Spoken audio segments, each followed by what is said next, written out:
Hello guys, कैसे हैं आप लोग। आज से अच्छे होंगे, आप लोगों की पढ़ाई अच्छी चल रही होगी। आप सब लोगों का आपके अपने ऑनलाइन प्लेटफॉर्म प्रयाग एकेडमी में बहुत बहुत स्वागत है। हम लोग उत्तराखंड ईओ से संबंधित कुछ प्रश्नावलियां कर रहे थे, जिनमें कि आज हम लोग करेंगे जीव विज्ञान संबंधित एमसीक्यू प्रश्न।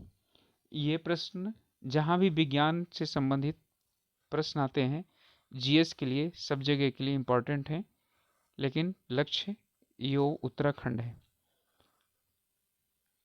तो शुरू करें तो इससे पहले आप लोगों से रिक्वेस्ट है कि अभी तक आपने चैनल सब्सक्राइब नहीं किया तो प्लीज़ सब्सक्राइब कर लीजिए और अपने ग्रुप्स में शेयर भी कर सकते हैं। तो चलिए शुरुआत करते हैं। पोषण किन में पाया जाता है? सजीवों में, निर्जीवों में, दोनों में, और इनमें से कोई नहीं। तो पोषण सिर्फ सजीवों में पाया जाता है, निर्जीवों में पोषण नहीं पाया जाता। तो फिर ये भी अलग गलत हो गया। निम्नलिखित में से कौन सा जानवर है जो सबसे बड़े बच्चे को जन्म देता है? हाथी, गैंडा, नीली व्हेल या दरियाई घोड़ा? ठीक है, तो हाथी जो है वो ऐसा जानवर है जो सबसे बड़े बच्चे को क्या कर देता है? जन्म देता है। सॉरी, हाथी नहीं, ठीक है, नीली व्हेल। ठीक है, उत्तर है इसका सी, नीली व्हेल। माफी चाहता हूँ, मैं देख ही नहीं पाया था, पढ़ा था थोड़ा अभी, लेकिन क्योंकि नीली व्हेल सबसे बड़ी, यानी कि वो स्तनपायी है। ठीक है, इस वजह से कोशिका के अंतर्गत निम्नलिखित में से कौन सा शब्द यानी कथन सही नहीं है? कोशिका से एक आप लोगों को प्रश्न जरूर मिलेगा। तो चलिए, कोशिकाओं के आकार और आमाप विशिष्ट कार्य से संबंधित होते हैं। दूसरा है,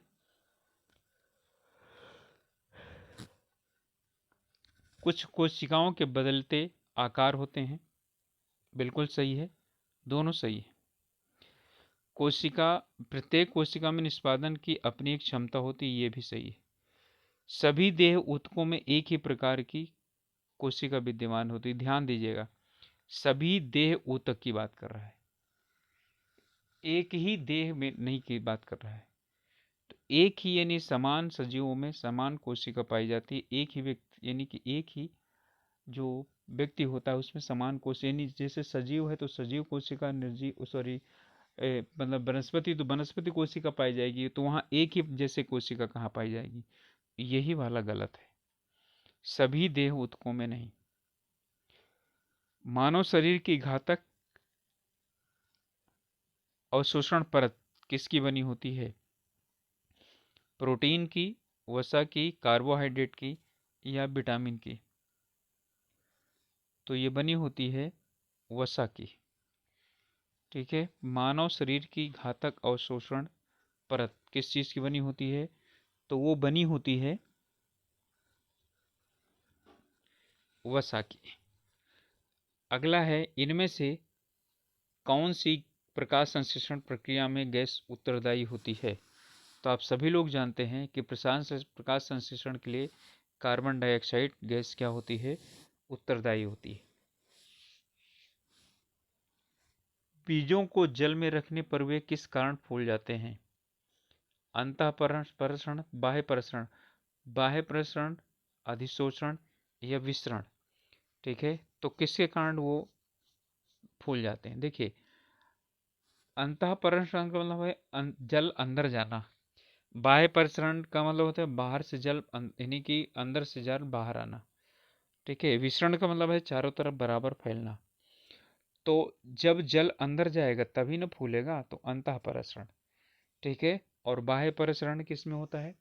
जब आप क्या करते हैं, कोशिका को अधिक जो यानी सांद्रित विलयन में रखते हैं, या आप जो वो है अंगूर है, तो अंगूर को कहाँ रखते हैं? तो अंगूर को जब आप रखते हैं किस में?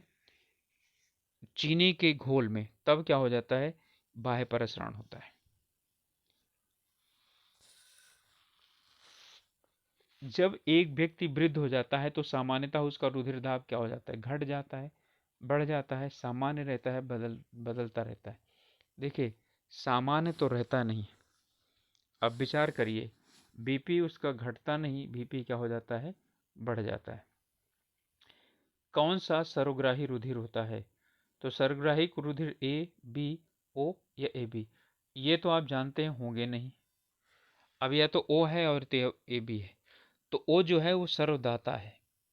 क्या है? सर्वदाता ओ है। और ए बी जो है वो क्या है? सर्वग्राही है।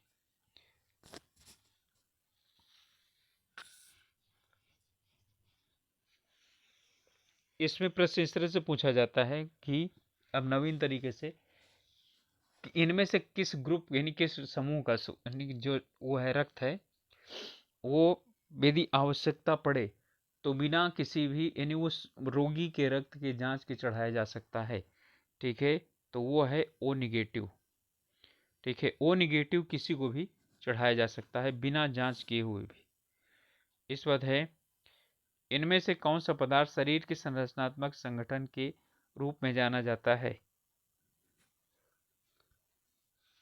यानी संगठन के लिए कौन सा क्या होता है, जाना जाता है? तो क्या जल, वसा, कार्बोहाइड्रेट या प्रोटीन?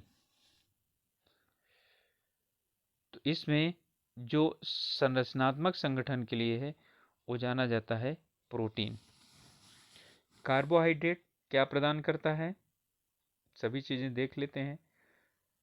तो कार्बोहाइड्रेट क्या प्रदान करता है? कार्बोहाइड्रेट प्रदान करता है ऊर्जा। ठीक है, जल संचरण के लिए होता है। वसा जो होता है ये भी क्या करता है? ऊर्जा प्रदान करता है।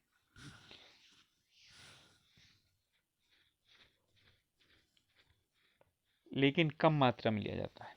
लेकिन शरीर के यानी संरचना के लिए प्रोटीन आवश्यक होता है। इनमें से दिए हुए कथनों का चयन करना है। स्नायु अत्यधिक लचीले होते हैं। स्नायु पेशी तथा अस्थियों को जोड़ते हैं। स्नायु में बहुत कम आधात्री होते हैं। ठीक है, तो इसमें सही कौन सा है? तो देखिए, स्नायु अत्यधिक लचीले होते हैं, ये पेशी और अस्थियों को जोड़ने का भी काम करते हैं, और ये स्नायु जो होते हैं वो बहुत कम आधात्री होते हैं, धारण करने की क्षमता इनकी कम होती है। तो तीनों सही है, 1, 2, 3। बीसीजी का टीका होता है, किसके लिए लगाया जाता है? खांसी, क्षय रोग, कैंसर और मधुमेह। कैंसर के लिए, मधुमेह तो है नहीं। अब दो चीजें बता, काली खांसी और क्षय रोग। तो बीसीजी का जो टीका लगाया जाता है वो किसके लिए लगाया जाता है? क्षय रोग के लिए लगाया जाता है, काली खांसी के लिए नहीं। वन्य जीव संरक्षण अधिनियम कब पारित किया गया था? तो वन्य जीव संरक्षण अधिनियम पारित किया गया था 1972 में। इनमें से सुमेलित कर रहा है, बाघ परियोजना, सिंह परियोजना, मगरमच्छ परियोजना और गैंडा परियोजना। तो इसमें जो बाघ परियोजना है किससे संबंधित है? सिंह परियोजना तो आप सिर्फ एक जोड़ दीजिए, किससे हो गया? पेरियार से। सॉरी, सिंह परियोजना गिर। ठीक है, तो सिंह परियोजना किससे हो गया? गिर से हो गया। यानी कि बी का तो क्या हो गया? 5 हो गया। तो इससे बी 5 कहाँ पर है? सिर्फ और डी में है। तो आपका उत्तर क्या हो जाएगा? ठीक है, आपका उत्तर हो जाएगा डी। लेकिन फिर भी जोड़ लीजिए, इसमें कह रहा है कि बाघ परियोजना काजीरंगा किसके लिए जाना जाता है? तो आप जानते हैं कि आसाम में है एक सींग का गैंडा। ठीक है, तो डी में कितना हो गया? 2 हो गया। इसके बाद बाघ परियोजना, तो बाघ परियोजना इसमें कौन सा है? पेरियार।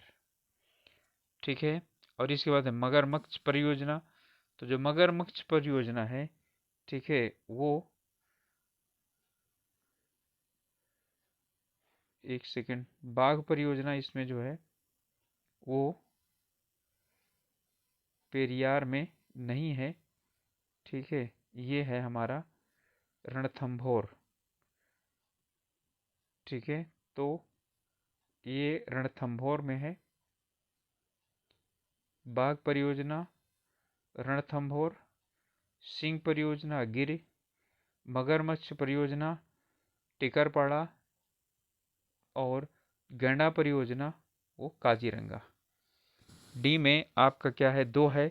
आप डी में 2 यदि याद है तो भी आप कर सकते हैं, डी उत्तर हो जाएगा हमारा।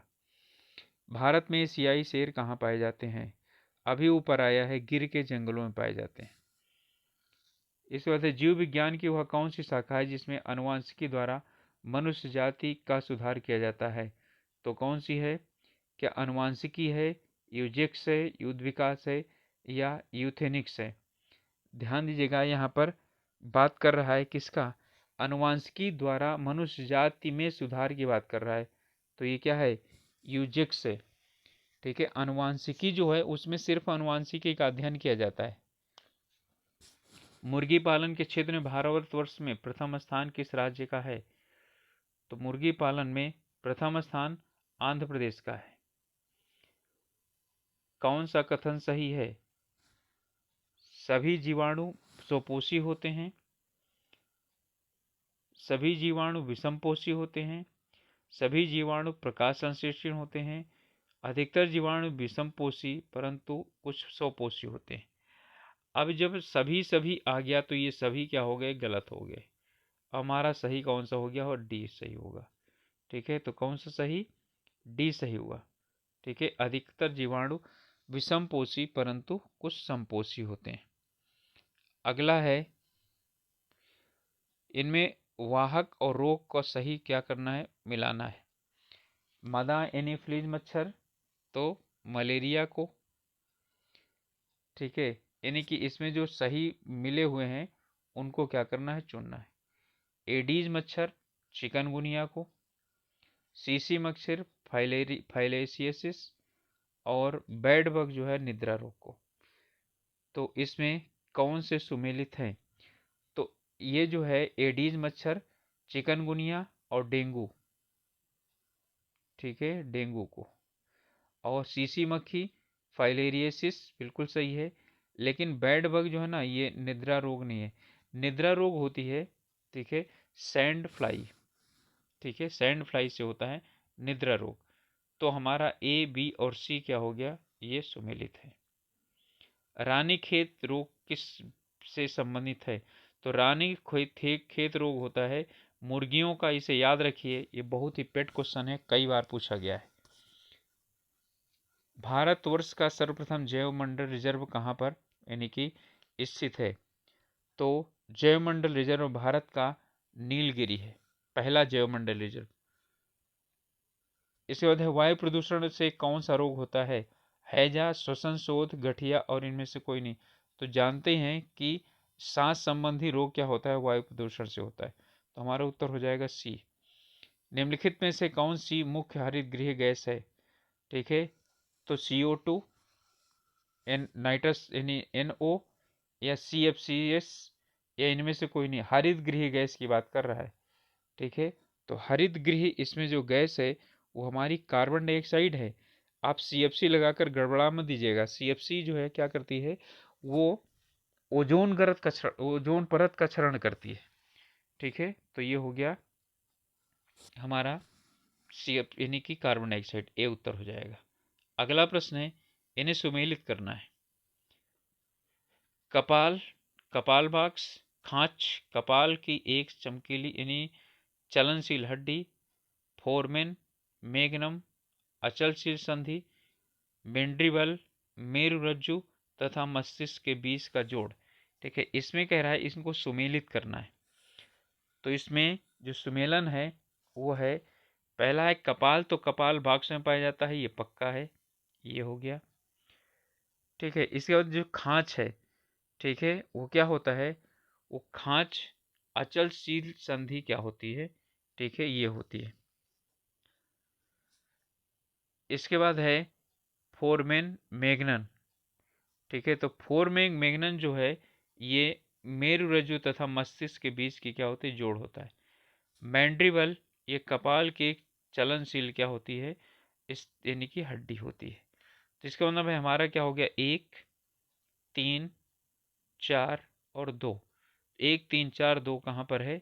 ये बी में है, तो हमारा उत्तर हो जाएगा बी। इनमें से कौन सा पौधा अपने फलों को भूमि के अंदर छिपाता है? फलों को भूमि के अंदर छिपाता है। मूंगफली, शकरकंद, आलू या प्याज। तो कौन, ठीक है, अपने फलों को भूमि के अंदर छुपाता है? बहुत अच्छा प्रश्न है। ठीक है। शकरकंद जो होता है ना, वो जड़ होती है, ठीक है, ना कि उसका फल होता है।